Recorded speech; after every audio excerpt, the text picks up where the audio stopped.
and welcome to Based on a True Story, the podcast that compares your favorite Hollywood movies with history.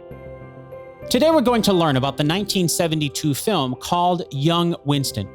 Directed by Richard Attenborough, Young Winston tells the story of, well, a young Winston Churchill.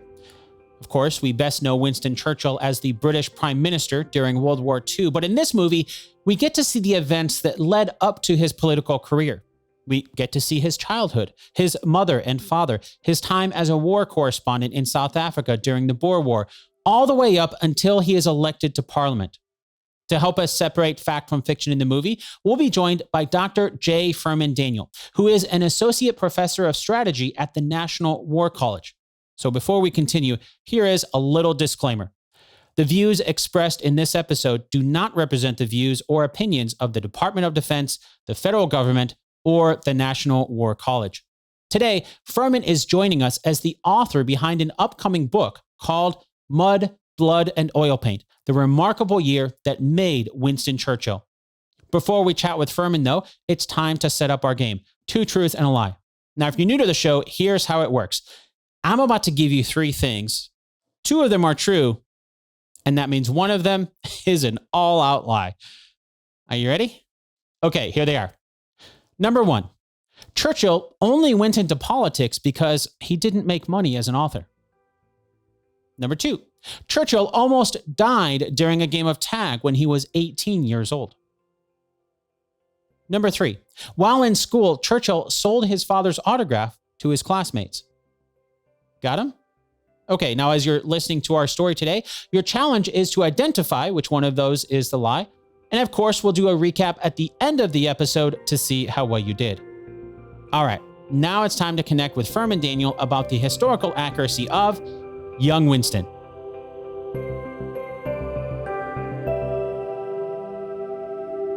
Before we dive into some of the details of the movie Young Winston, if you were to give it an overall letter grade for its historical accuracy, what would it get?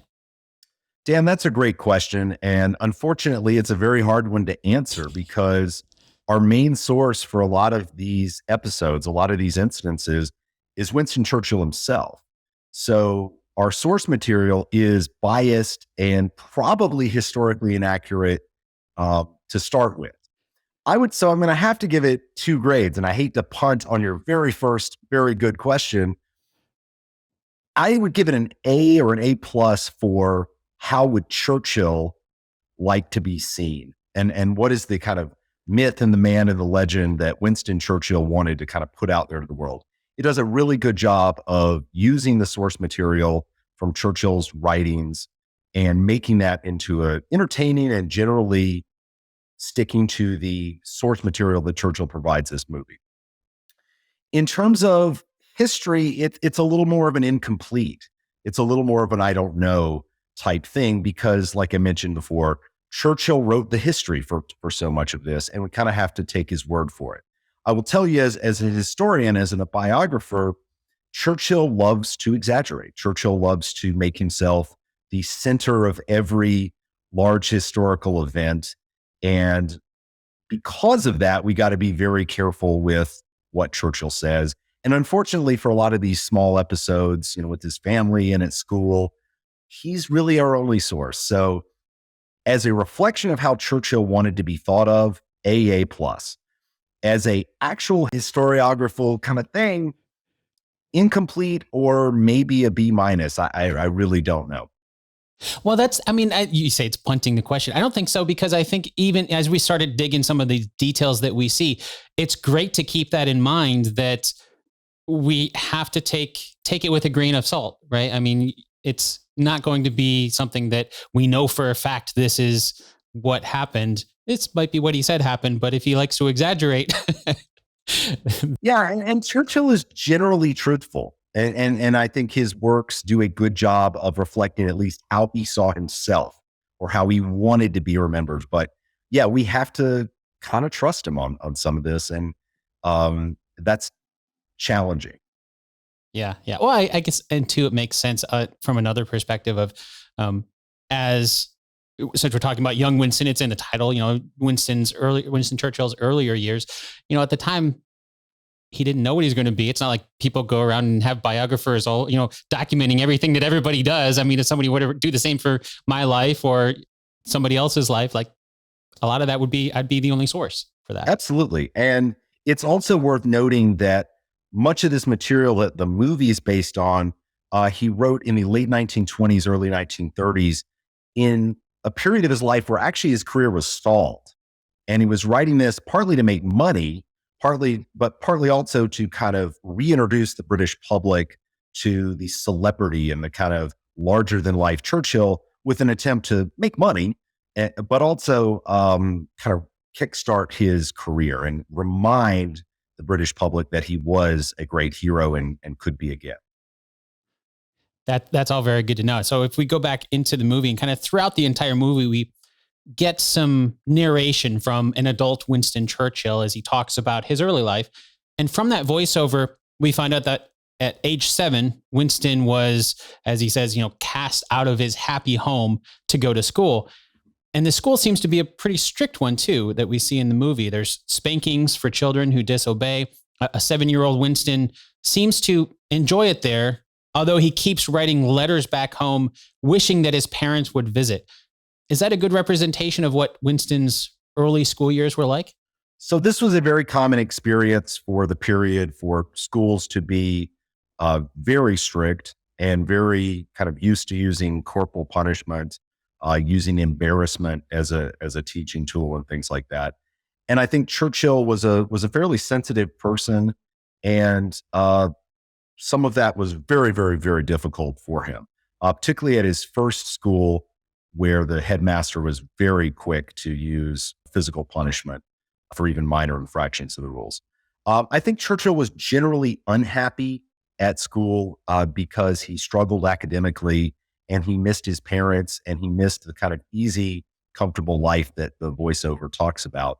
It also didn't help Churchill that he struggled with Latin. He struggled with many of the subjects other than history, and he felt like a failure. Even as a young child, he saw himself as somebody important. He saw himself as somebody different and special, and to be forced to fail and fail repeatedly and to have embarrassment be a teaching tool was something that was very shocking to a young boy, and is also shocking to us, more than 100 years later, seeing this as a school experience. But it was actually very common at the time, very harsh discipline. Embarrassment is a teaching tool. Loneliness is a very common theme for boarding school people at that time, and as well as now. You mentioned the wishing, missing his parents. So, and the movie kind of mentions this, as I said there, he kept writing letters back, wishing that they would visit. So would the movie be correct to suggest that he never really got to see his parents while he was at school? He saw his parents very rarely during the school term. And again, that was common for the time. Parents were not nearly as kind of accommodating to their children. That the idea of spending quality time with your kids, with telling them you love them, with visiting them, it is much more of a modern kind of way to parent. It's again shocking to us, but would have been equally shocking the way we parent, to them. So it is fair. He wrote many, many letters, and his parents, for various reasons, wrote very few back. And when they did write back, his parents often were saying, well, we're not going to come. His parents were busy. They were celebrities, but they were also reflecting the kind of mores and values of the time, which is when the kids are off at school, you leave them at school and you don't come visit. It's a different mind. It's different than what we're used to for sure. Yeah, now. It's unimaginable now, but again, at the time that's how you parented. And particularly of the upper class, because, the upper class was busy and the upper class had important things to do. So Churchill's mom was socializing and kind of making a name for themselves and being part of the party scene. Churchill's dad was a very important politician. And the idea of, I'm going to stop that to go visit a small child, just unimaginable to them, at least. Well, you mentioned his dad being a politician. According to the movie, we see his father, Lord Randolph, resigning from Parliament over a bill about the budgets for the British Army and Navy. he sees it as a misuse of public funds. So he sends his letter of resignation to the Prime Minister, Lord Salisbury, and simultaneously he publishes it in the Times newspaper. Is that how and why Lord Randolph Churchill resigned from Parliament? That's a pretty good overview of Lord Randolph's resignation from being Chancellor of the Exchequer. He kept his seat in Parliament, but this effectively ended his career.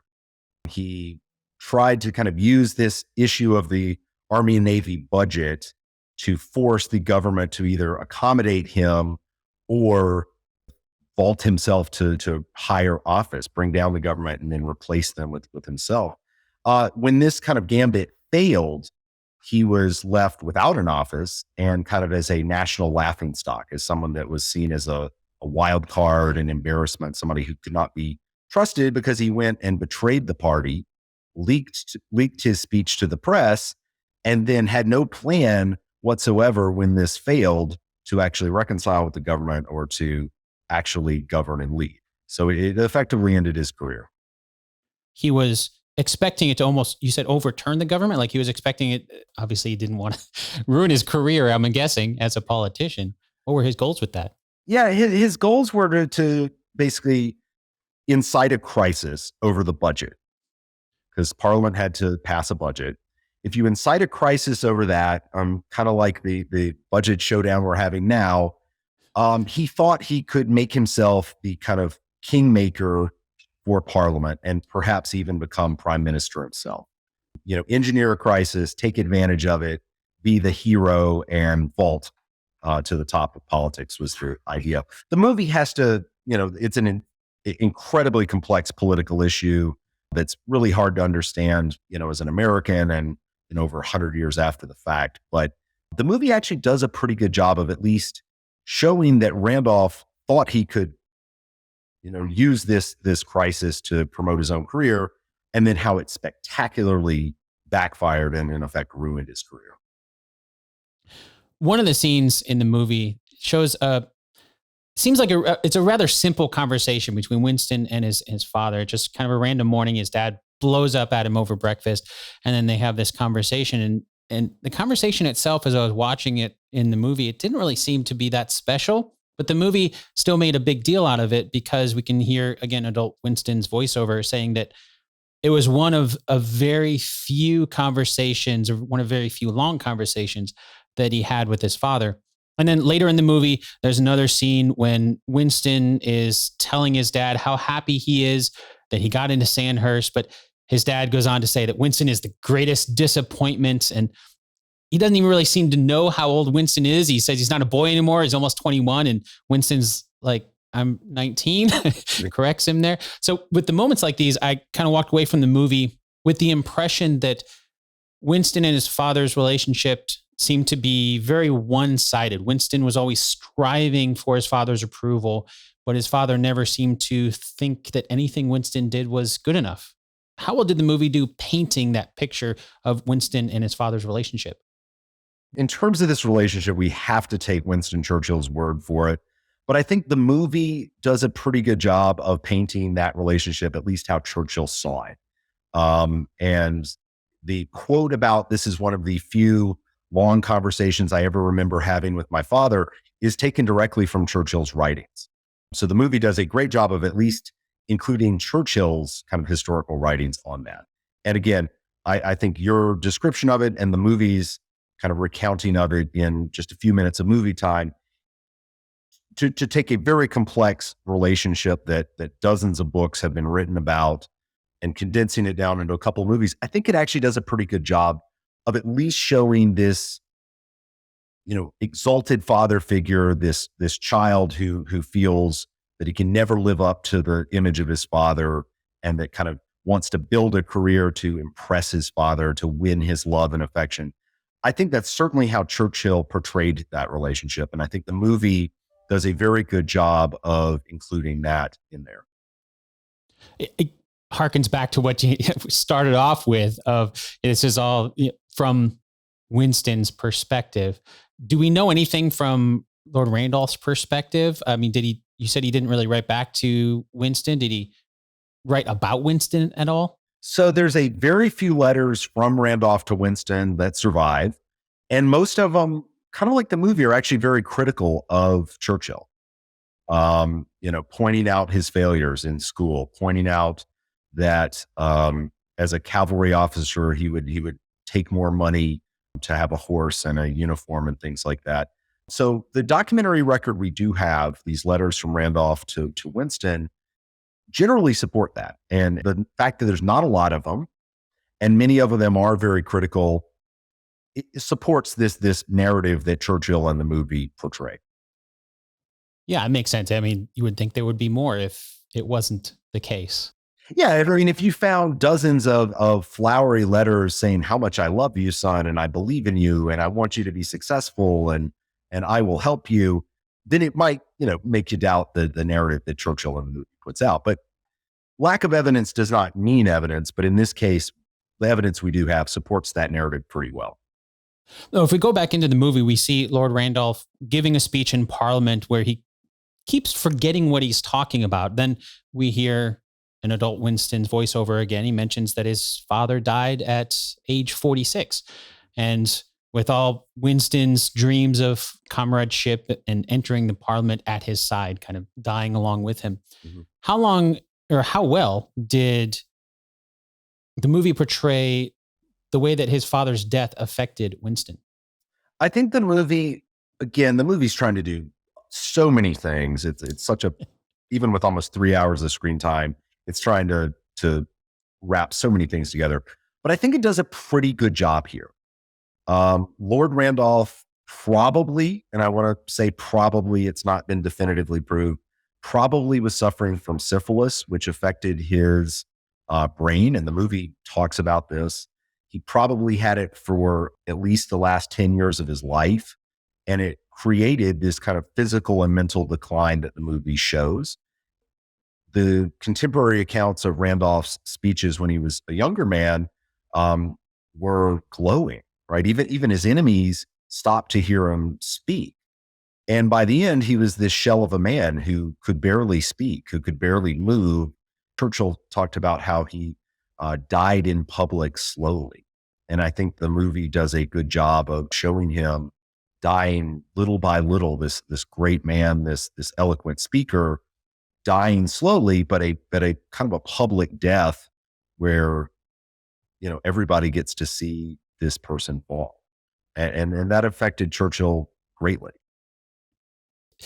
That brings up another part that we do see in the movie where they don't mention his name, but there's like an interviewer after Lord Randolph's death, and he's chatting with his widow, Jenny, in the movie, and kind of suggests that their marriage was merely a formality. He implies that she was having an affair with the Prince of Wales or Count Charles Kinsky, and she denies all of this. But would it be true? Would that kind of be true then, that there were these rumors floating around about the marriage between Lord and Lady Randolph Churchill?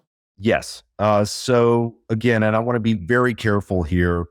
The people that have specifically tried to look at this question, the biographers and historians that have, it's pretty clear that both Lord Randolph and Lady Churchill led fairly active kind of romantic lives with other folks. In Randolph's case, probably both a mixture of prostitutes and members of the British kind of political society. And then in Lady Churchill's case, with upper class members of British society. It's also worth noting she was seen as quite a beauty and quite a vivacious personality. And she was married 2 other times actually after Randolph's death. Churchill actually didn't like either of the people she married afterwards, but she was very willing to kind of use her beauty, use her vivacious personality, use her social connections to advance her own interests, but also, especially after Randolph's death, advance the interest of her son, Winston. Like you say, the movie is covering a lot of complex topics there, but it's touching on some of the key plot points in their lives. It's a movie from, 50 years ago. And so it has the mores of 50 years ago, trying to explain the mores of 120 years ago. It's actually some kind of uncomfortable scenes to watch, but I think that works in a way because I think it would have been very uncomfortable for Churchill to understand, hey, both of my parents, who I completely idolize, live kind of adventurous and not particularly moral, upstanding kind of sexual lives. And so I think in a weird way, the awkwardness of the movie on some of those points kind of sort of works. That is a great point. Yeah. You mentioned the movie being like 50 years old, and something else that we see in the movie that we don't really see in movies now is the intermission. Yeah. And then after the intermission in the movie, we see a now Lieutenant Winston Churchill involved in a battle, and he's part of the 21st Lancers, something that the movie suggests he's only able to join because of a soldier named Chapman dying. And then there's a battle between 60,000 dervish soldiers against a much smaller British force. And the British have artillery, though they seem to have a lot better technology, even though there's not as many of them. So it's, according to the movie, an overwhelming British victory. And then we see Churchill participating in what the film says would end up being the last charge of the British cavalry ever. And then later, Churchill says the British won because even though they had superior numbers, as I just mentioned, there's no match for modern military, of course, modern for the time. How well does the movie do showing this battle that we see with Churchill and the 21st Lancers fighting? Pretty good. And you mentioned something right off the bat. Churchill was not going to originally be included in the expedition in Sudan. He used a combination of his mother's political contacts and the fact that there was suddenly an opening through the death of one of the members of the 21st Lancers to get attached to that. He actually upset the commanding officer, Lord Kitchener, who had purposely said, no, I'm not going to let you in here because you're this kind of minor celebrity, you're a medal hunter, things like that. So it does a good job of quickly kind of bringing us up to speed on that. So then the Battle of Omdurman, which it shows there, is one of the most lopsided battles in history for the exact reasons you just highlighted. The Sudanese army, the Dervish army, as it was called by the British, had antiquated, old-style muskets and spears, and they were bringing them up against modern field artillery and machine guns and repeating rifles. And so you have very, very, very lopsided casualties as the very brave dervish soldiers do the British the ultimate favor, which is attacking headlong across an open field where the British can have fire raining down on them from pretty much all sides. It's a really sad kind of thing because it's so lopsided. There are some actions that Churchill participated in at the end where the Dervish army was retreating and the British used their cavalry forces to pursue them. And Churchill actually charged with sword and pistol. And it was a much fairer fight. And actually, about half of the British casualties were in these kind of follow-on operations where they couldn't bring their heavy artillery, they couldn't bring their kind of machine guns to the battle, and actually had to fight on horseback doing these cavalry charges. Churchill was a part of that. He actually talked about it later as being the most dangerous 2 minutes of his life. And it probably was. Was it the last cavalry charge in British history? Again, that's kind of Churchill setting himself as the central player in all of world history. It almost certainly wasn't. There were cavalry charges in World War I that we've talked about. Some people have even said, British special forces in Afghanistan just in the last couple decades have charged on horses, and that's a cavalry charge, if you will. So yeah, the movie does a pretty good job of Churchill was not supposed to be on this expedition. The main battle was very lopsided. After the main part of the battle was over, there was this anachronistic and very bloody, very dangerous cavalry charge, which Churchill behaved very bravely in. And then kind of Churchill uses this to, again, propel himself to the celebrity that he wanted to be, and kind of after the fact, write himself into the history as I led the last cavalry charge in British history. It's great. It's not 100% true, but again, how Churchill wanted to be seen does a fantastic job of that. It makes for a good headline, especially if you're going to get into politics. Yeah, absolutely. What sort of time period was that? Because it's fascinating to me that the technology differences between what the British have, but they're still using cavalry, and then what the Sudanese army had. Late 1800s, and there was a famous ditty. So the British were some of the early adopters of what we would now call a machine gun. They called it the Maxim gun at the time, after the inventor Hiram Maxim. So it looks like a modern machine gun. And there was a ditty that kind of British soldiers would say with a bit of ironic humor, "Thank the Lord that we have got the Maxim gun and they have not." That military humor that's, well, we'd be screwed if we didn't have this, right? The kind of underlying tension in military humor, but also they don't have it. We love our machines. It's kind of a interesting ditty that brings together this odd thing where the British were early adopters of modern, what we would call machine guns. And yet they were still fighting people, with weapons from centuries before. And the casualties reflect that. The British Army gets their own comeuppance, fighting against machine guns, a decade or two later when they're fighting in the trenches of World War I. And unfortunately, they have the same kind of experience of when you charge machine guns across open territory, it doesn't matter how brave you are. It doesn't matter how strong you are. It's very, very difficult, near impossible to close with the enemy and attack them. So yeah, it's an interesting kind of campaign because it's so lopsided. And a lot of that is bravery, but most of it's actually technology. In the movie, after the battle with the 21st Lancers, we see Churchill leaving the army, and then he tries to get elected to Parliament. And the movie doesn't show a lot of detail about this part, but it does show that he loses the election. And so instead, he's going to South Africa to write as a war correspondent about the Boer War. Can you fill in some more historical context around Churchill's first attempt at going into politics? So his first attempt was very rushed. There was a short fused, what the British would call a by-election for 2 seats in Oldham. And this was a very kind of mixed district in terms of whether it was liberal or Tory, right? In the United States, we call it a purple district. It's not red, it's not blue, it's purple. This was kind of a purple district, to use a term that doesn't really work, but our American listeners will understand. He joined late. He was young, and he didn't really have a message that was clear other than, I belong here, I want to represent you, and I have some of the best ideas from the Tory party and some of the best ideas from the Liberal Party, and I'm going to represent you well, and you should vote for me. That almost won. He lost a very, very, very close election in this, kind of mixed district. In retrospect, that shouldn't be too surprising. He, didn't have a lot of time to campaign. He didn't have a clear message because he was trying to have it both ways of being appealing to both sides.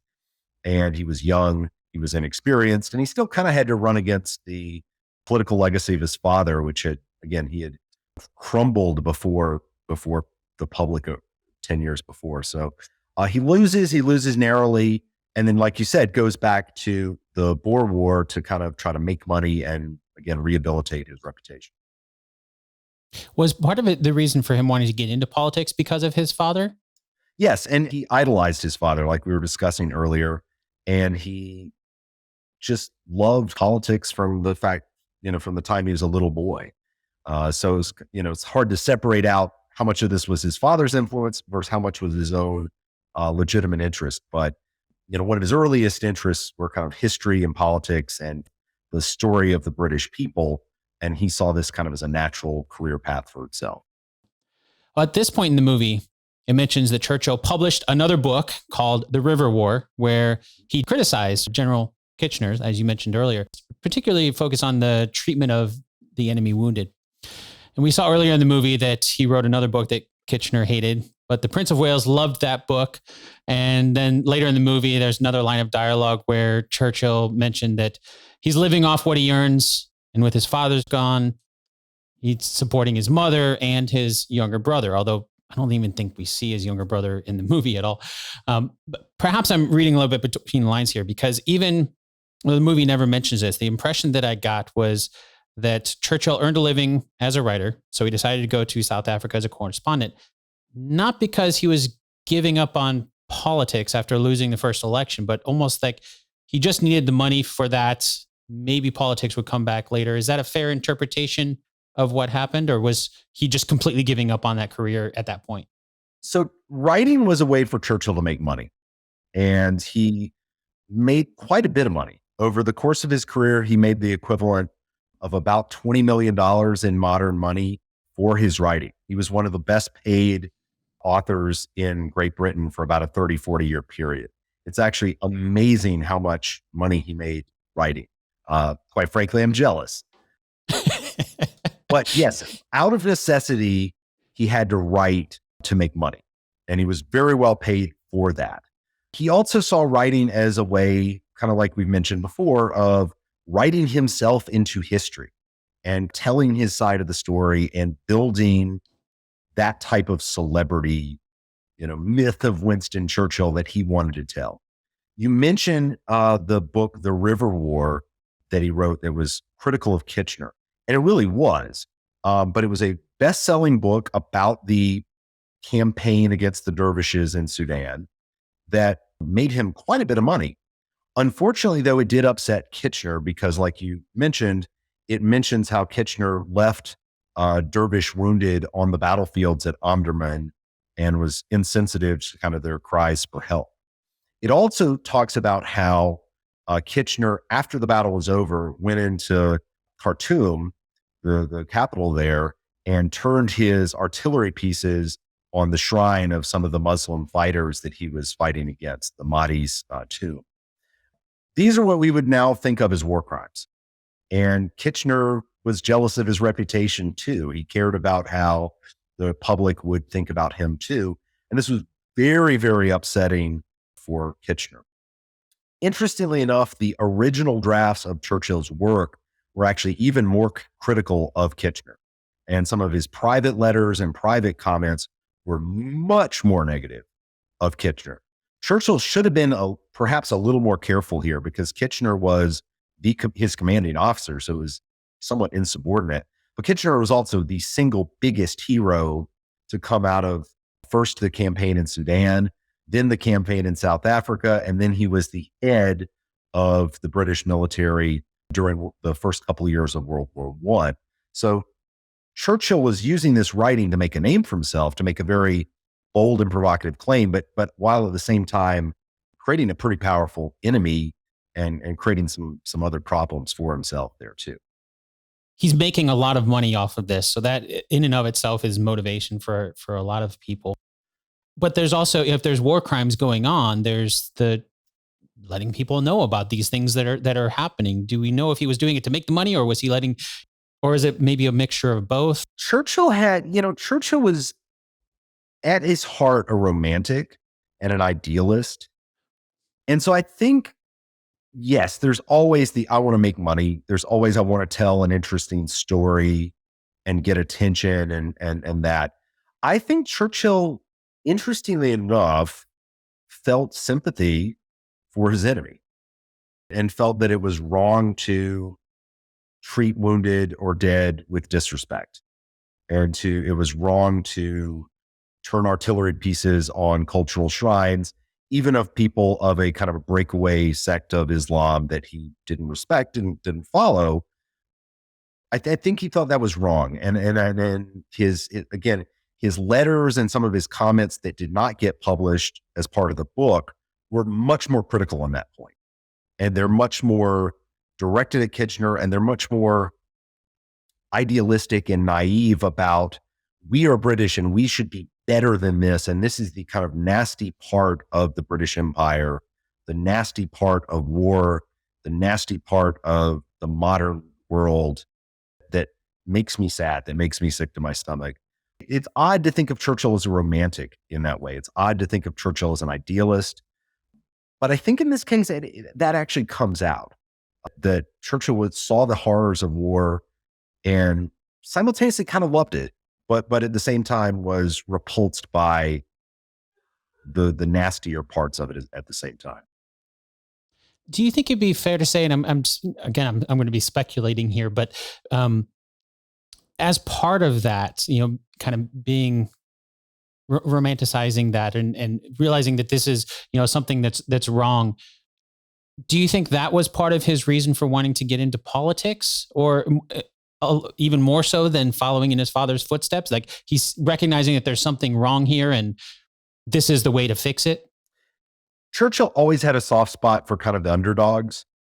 Now, part of that is he saw himself as an underdog, which is kind of a self-serving way to see yourself if you're born wealthy to a rich and famous family and given all these types of opportunities like private school and blah, blah, blah. But he saw himself as an underdog. And I think he also saw himself as a champion of the underdog. So like a lot of politicians who are idealistic, or at least idealistic at some point in their life, yes, I think Churchill absolutely had that element to him in his character. And then much of that bled over to his politics. He was certainly not a common man. He certainly was not a member of the working class, but I think he saw himself as having an opportunity to, lift them up, if you will. In the movie, while he's in South Africa, we see Churchill's a war correspondent there, and he's following along with some British soldiers under the command of someone named Captain Haldane. And then they're on an armored train, and it gets attacked by Boers. When the train is derailed, Churchill helps clear the tracks enough for the engine to be freed. So they pile the wounded on the engine, and the healthy soldiers then run behind the engine as covers as they're being shot from the other side.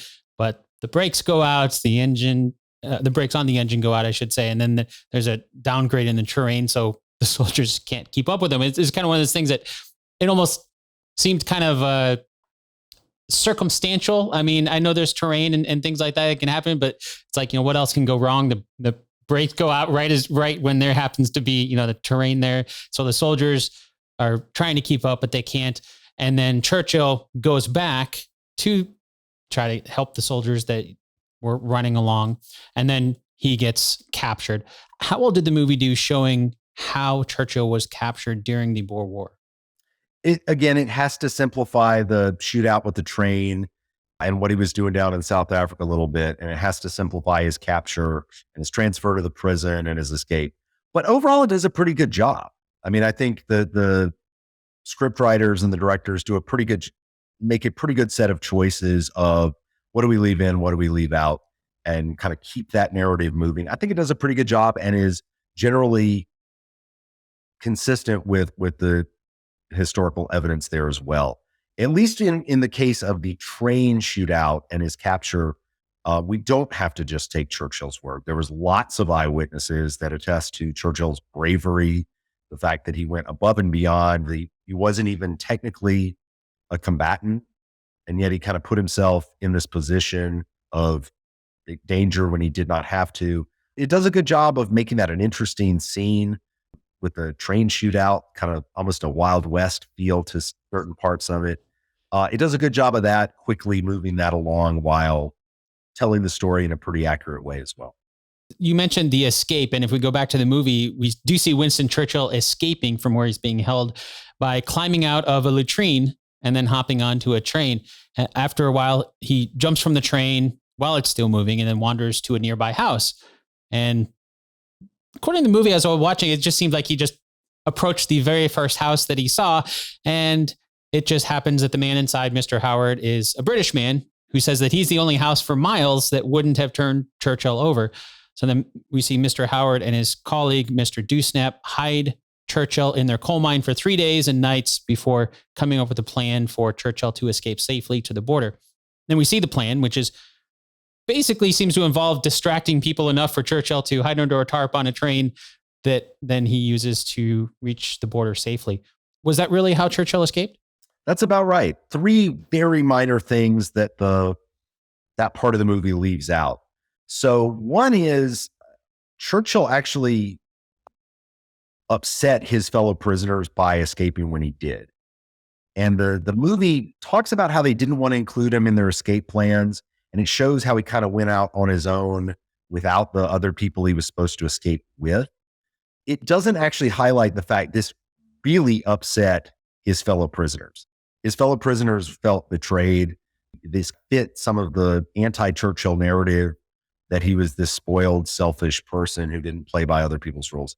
So that his fellow prisoners, while they covered for him and helped him escape by keeping guards distracted and not telling them the next day when they discovered him that they knew about this, they were not happy with that. So it kind of conveniently leaves out the fact that Churchill upset his fellow prisoners.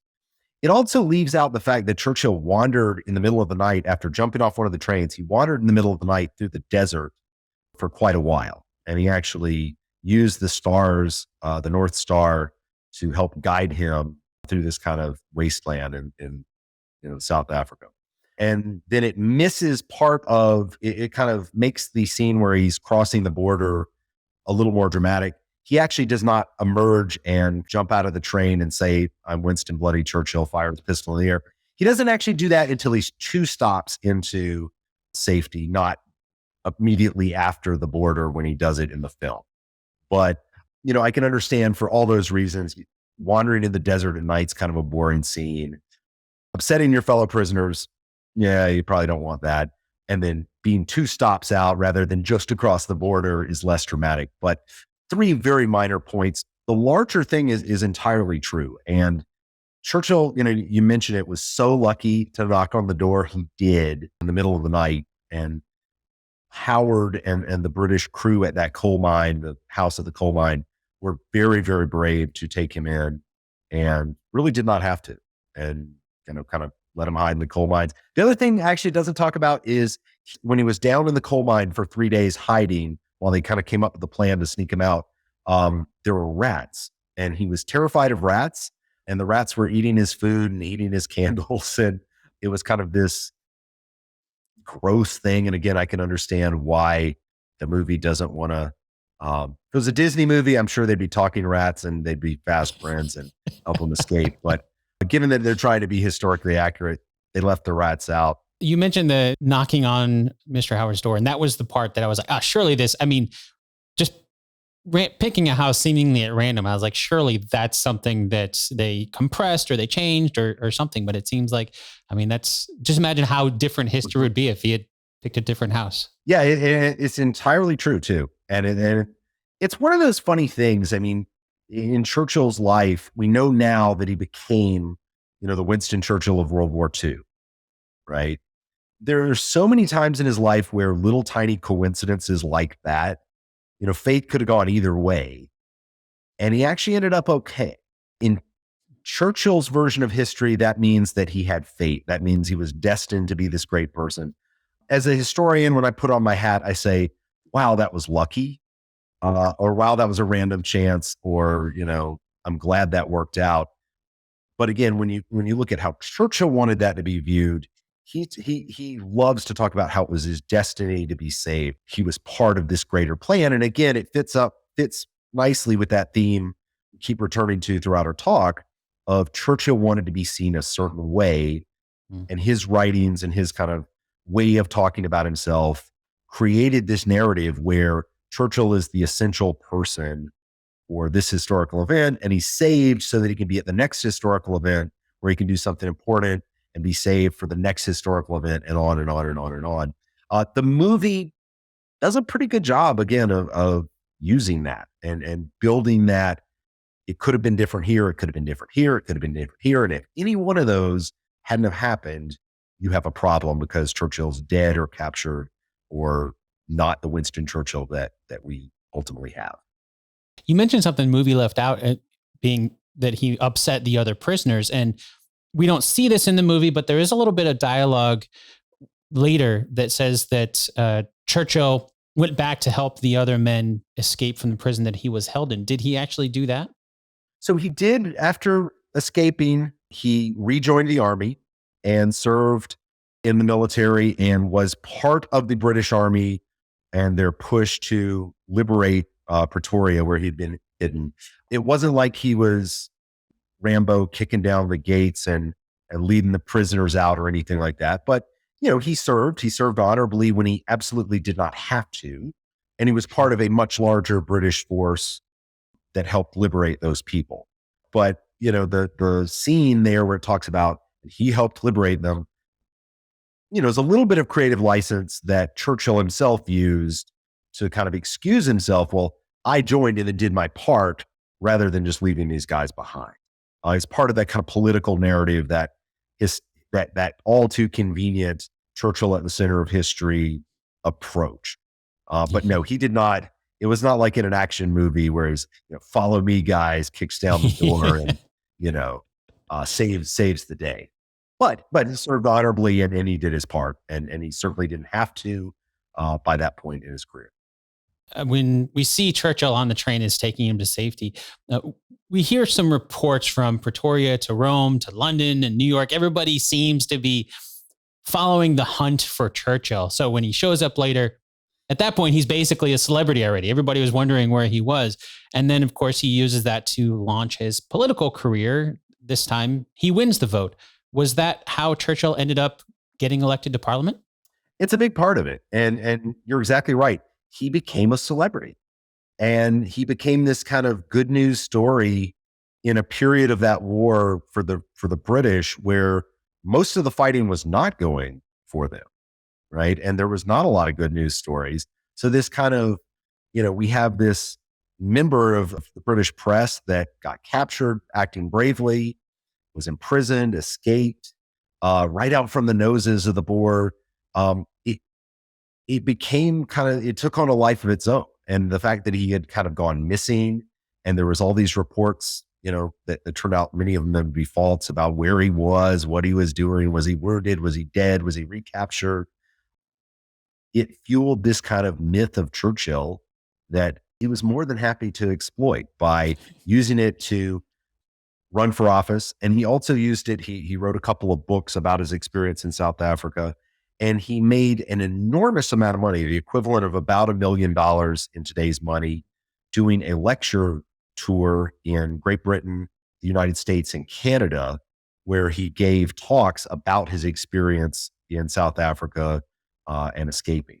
So he was very, very well paid for that and used that to fund his political career, fund his very lavish lifestyle and things like that. But yeah, I think there's a good case to be made that this kind of celebrity, this moment where is Churchill, the world wonders, really set him up for success for the kind of remainder of his career.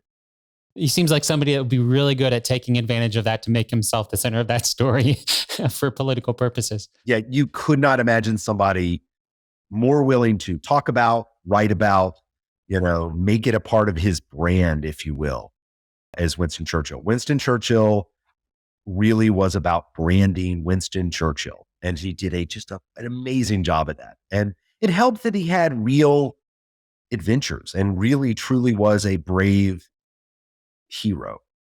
But he took that heroic stuff and then just sent it into the stratosphere. Can you clarify the timeline some? Because you mentioned going back into the army to help the prisoners. I would assume that would be before the political thing with the tour that you were talking about in that aspect. So it was escape from prison and then in the army for a little bit longer and then. That's correct. Okay. Well, then I certainly see how you're talking about, the other prisoners were not happy about it, his escaping. And then by the time he's getting into politics, he had already gone back and helped them. I could certainly see using that as a political tool of, oh, well, what these people, the negative here, I went back and rectified that. I fixed that. I helped them, that kind of thing. Yeah. And the other part of that timeline is almost as soon as he's free, he starts writing about it, partly to get paid, partly to get his version of the story out. But even while he's serving in the army, he is filing newspaper reports and writing the 2 volumes of the 2 books about South Africa that he ultimately publishes. So he's serving in the military while also acting as a journalist and a writer, which is kind of hard for modern audiences to think about.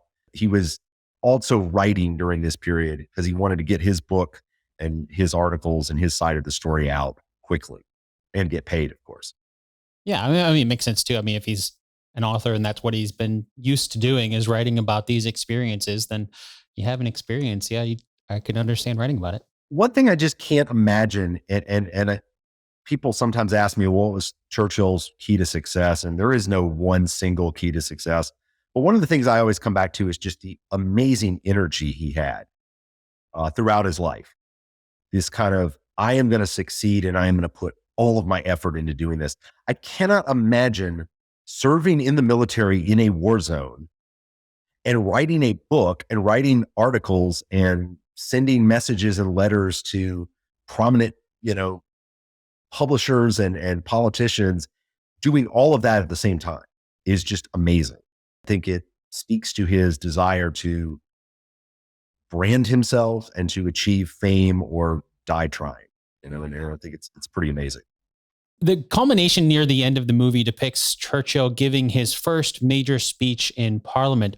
And there is a lot of tension around the speech in the film, but I didn't really feel like the movie did a good job of explaining why there was that tension, other than to show that Churchill was taking on the military budget and economy and the same sort of thing that his father kind of ruined his political career. But of course, this time in the movie, we see that Winston's speech is a big hit and it seems to launch Churchill's political career. Is the movie correct to suggest that Churchill's first major speech in Parliament was also about what basically ruined his father's political career? It is. And you're exactly right. The movie kind of makes a very complex political issue a little oversimple. So yes, his first major speech was on a budget bill about the military, very similar to what his father had ruined his career on a decade and a half prior. This was also, like his father, a break with his own party and a major political risk. But Churchill saw it as a matter of vindicating his father's legacy. He also saw it as a matter of principle, and he saw it as a way to kind of distinguish himself from all these other nameless politicians. Well, I'm going to take a unique stance and get that attention, even if it's kind of bad attention from my own party. The other thing the movie leaves out is by this time, Churchill is kind of marginalized by his own party. They kind of tell him, reach your turn, don't act out, don't break with us on this issue. And he said, I'm not going to wait my turn. I'm not going to do exactly what you tell me. And so almost immediately he starts getting stifled by the Tory party and starts, as the movie alludes to, drifting further and further and further towards the Liberal Party, right? And eventually, a few years later, he crosses the aisle and actually joins the Liberal Party before again crossing the aisle and joining the Tory Conservative Party later. Do we know if he was aware of just how closely he was following in his father's footsteps with that? Because when we saw that in the movie before, he was in school and they didn't seem to really have a lot of communication there. Yes, he absolutely did. And even as a schoolboy, because he couldn't talk with his father directly, because he craved that parent, relationship that he didn't have, he read voraciously from the newspapers as a small boy at school. And he actually neglected his schoolwork in part to read speeches from the House of Commons and things like that. And he very closely followed his father's career. The other thing, and I love this, is just kind of only Churchill would do that. He got his dad to send him autographs that he would then sell for money to his schoolmates. I wish I'd have thought of that or had that opportunity. So he followed his father very closely, even as a small boy, albeit from a distance. So he definitely was aware that this is something that his father had ruined his own career about. He definitely saw it as a matter of kind of vindicating that legacy. He also saw it as a way to distinguish himself and to make a name for himself on an issue that he cared about. Yeah. I'll work in selling your father's autograph. That's great. Yeah. And another thing I need to mention is early on, shortly after being elected to Parliament, he started writing a 2-part biography of his father. So fitting into that, I'm going to write the history because I want to shape the history kind of narrative that keeps coming up in this discussion.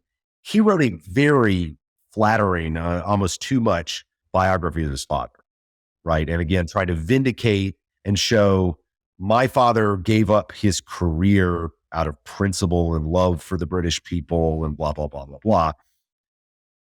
Kind of, right? But I mean, that's kind of a self-serving narrative as well. Here's, my father loved his country so much that he gave up everything for it. Maybe, kind of, sort of. But yeah, again, Churchill definitely knew this, and many of his biographers have kind of gone out of their way to say Churchill's living in the shadow of his father for almost his entire life. And this is just one of countless examples of that. At the end of the movie, Churchill is chatting with his mother when he mentions seeing a girl after the speech. He describes her to his mom, and she says, "That's Clementine." Then an adult Winston's voiceover tells us that Clementine and Winston were married 7 years later and lived happily ever after. It was an end and a beginning. Of course, there's a lot more to Churchill's life that we'll chat about on another day. But for today's story, how well do you think the movie did closing the chapter on this part of Winston Churchill's life? So this is one of the few places where we have pretty good documentary evidence that the movie's just wrong and it uses creative license. There's no real accounts that when he's giving this speech and sees this beautiful lady immediately after, and like one part ends and the other begins. It's great for a movie, and some part of me wishes it was true. Unfortunately, it's not.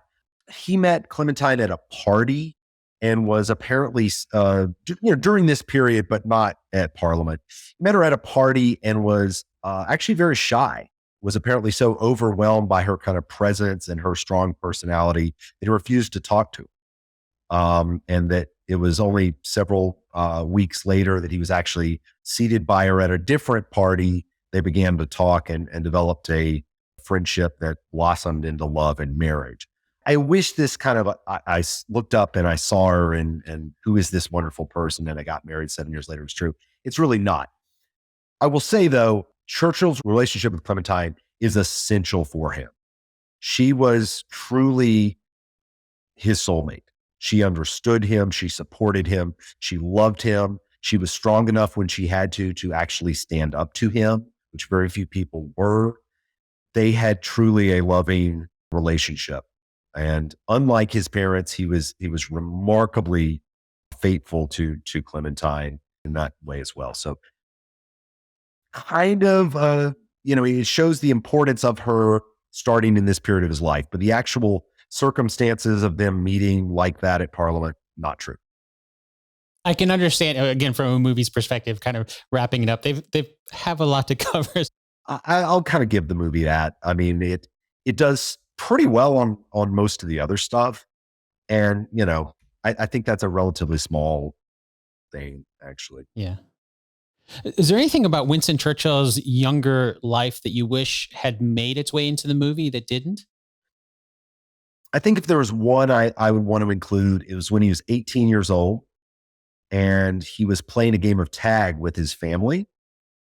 And he was on a bridge, and two of his playmates, his family playmates, were coming from each side of the bridge, narrow little footbridge. And this bridge was about 50 feet off the ground over a river. And rather than get captured in this game of tag as the people are coming down the bridge, he actually jumps off this 50-foot bridge and almost dies. He's actually knocked unconscious. He's unconscious for about 3 days. He has a severe concussion. He bruises his kidneys and has severe cuts and some broken bones and almost dies. But he did that rather than be tagged in a childhood game. And as I say, a childhood game, he was 18. He was the oldest of the children that were playing, his brother and cousins and some kind of family friends. I think it speaks to the energy for life and the I am going to be famous or I'm going to die trying. I'm going to win or jump off a bridge. And I think they could have done that, a scene like that as his transition, because it happened right after, on a break from school, right before he went into the army. They could have done that. And I think they could have also rolled something like that when he jumps off the train and rolls into the ditch there, almost a flashback type scene or something like that. I'm brave and I jump off when it doesn't matter in this game of tag. I'm brave and I got to jump off this train to escape in South Africa. Maybe something like that. But there's literally hundreds of cool little stories like that.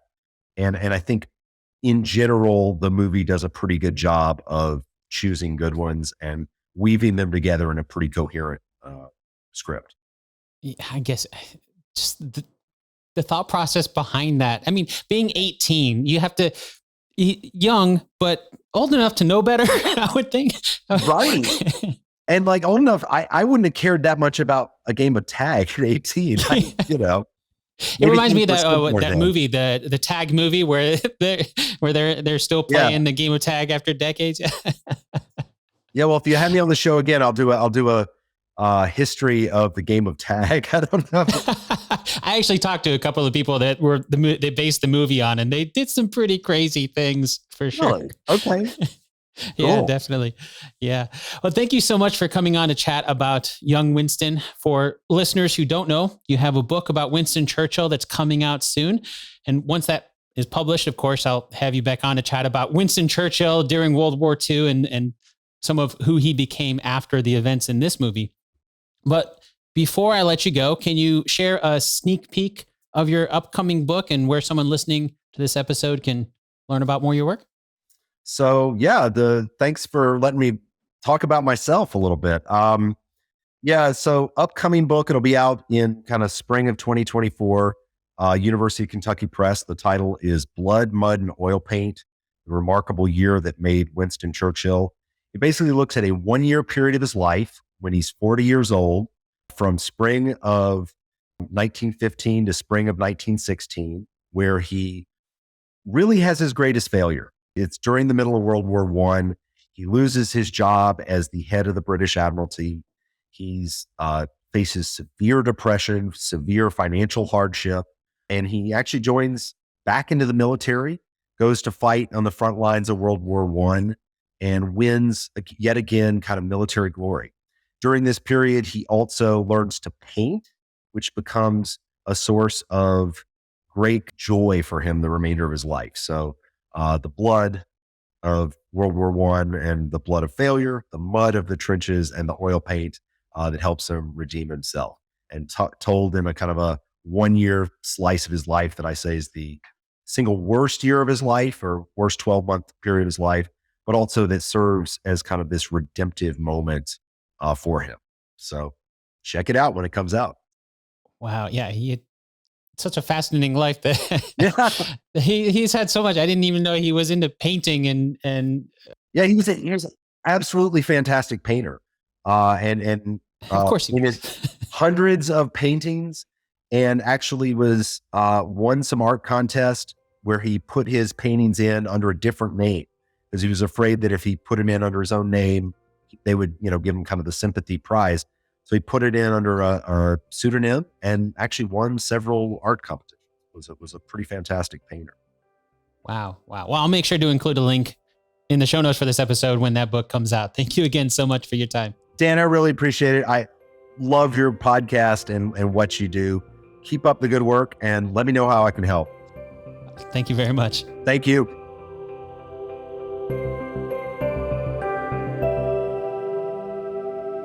This episode of Based on a True Story was produced by me, Dan Lefebvre. I'd like to thank Furman Daniel once again for helping us separate fact from fiction in the movie Young Winston.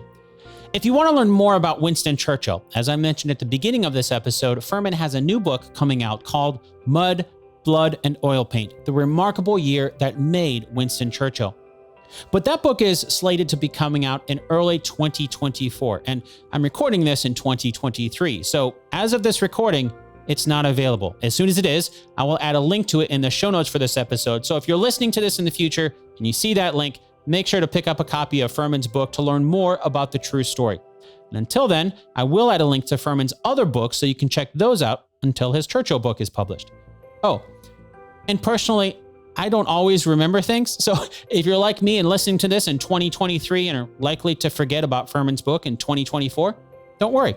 We will have Furman back on the show closer to his book's release date to talk about a different Churchill movie that focuses more on his time during World War II. So you can think of today's episode as the first in a two-parter about Churchill's life.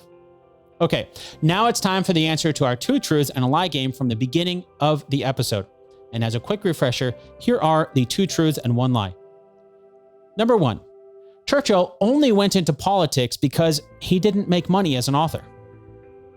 Number 2, Churchill almost died during a game of tag when he was 18 years old. Number 3, while in school, Churchill sold his father's autograph to his classmates. Did you catch which one is a lie? Let's count it down by starting with number 3. While in school, Churchill sold his father's autograph to his classmates. That is true. Furman told us that although he didn't see his parents a lot while he was away at school, Churchill did have his dad, who was in Parliament at the time, sign autographs that young Winston would sell to his classmates to make money. That brings us to number 2. Churchill almost died during a game of tag when he was 18 years old. That is also true. We heard the story of how Churchill was on a bridge playing tag when the 2 people that he was playing with were coming to get him, one from either side of the bridge. To avoid being caught, he jumped the 50 feet or so to the water below and nearly died from the fall. That means number 1 is the lie. Churchill only went into politics because he didn't make money as an author. As we learned, Churchill actually made a lot of money from his writings, around the equivalent of 20 million in today's dollars. He had a lot of other reasons for wanting to get into politics, such as following in his father's footsteps, but doing it just to make money was not the reason why. Before I let you go, if you got some value out of today's episode, I hope you'll consider giving some value back to support the show. You can do that over at basedonatruestorypodcast.com/support. Once again, that's basedonatruestorypodcast.com/support. Until next time, thanks so much for listening, and I'll chat with you again really soon.